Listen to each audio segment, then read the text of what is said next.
Salut et bienvenue en ce troisième numéro de CMF News dans lequel nous vous donnerons le résumé des actualités clarétiennes de cette semaine. C'est parti. Rome, Italie, la formation à la gestion de projets et la collecte de fonds dispensés par les missionnaires clarétiens à Rome est passée cette année au format en ligne à raison de l'impact du Covid-19 dans le monde entier. Une séance d'introduction a eu lieu présentant tous les détails techniques nécessaires pour que les participants puissent assister à la formation qui a commencé le 27 juillet 2020 et s'est terminée hier le 1er août 2020. Le programme a été transmis depuis Claretianum, l'Institut de théologie pour la vie consacrée, dirigé par les missionnaires clarétiens à Rome.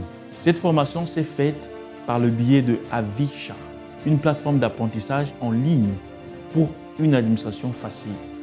4 mentors, experts dans le domaine, se sont occupés des participants pendant la formation. Cela a donné une touche professionnelle à la formation en ligne et ont permis aux participants de se sentir à l'aise pour participer aux sessions et assimiler leur contenu.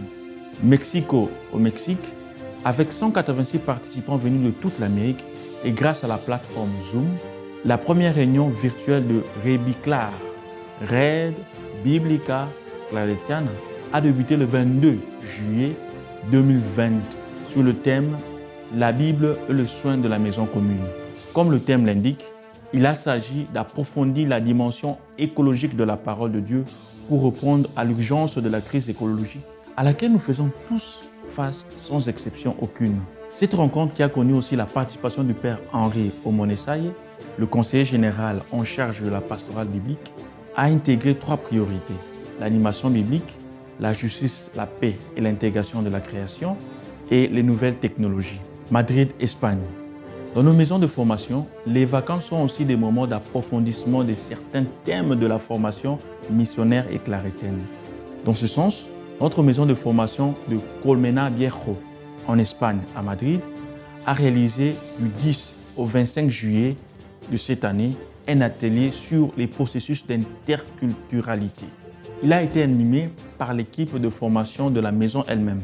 Il comprenait diverses réflexions, des exercices pratiques et des prières. Le père Joseph Mbungu, préfet général de la formation des missionnaires clarétiens, alors qu'il est présent à Madrid pour étudier l'espagnol, a été invité à clôturer le premier module de formation le samedi 25. Il a parlé avec les 2 formateurs, a célébré la messe et a discuté avec les étudiants de certains points du nouveau plan général de formation. Tout cela a été couronné par un barbecue dans l'après-midi, auquel ont participé les 2 supérieurs locaux des 2 autres communautés clarétiennes de Colmena Viejo, le supérieur et l'économe provincial.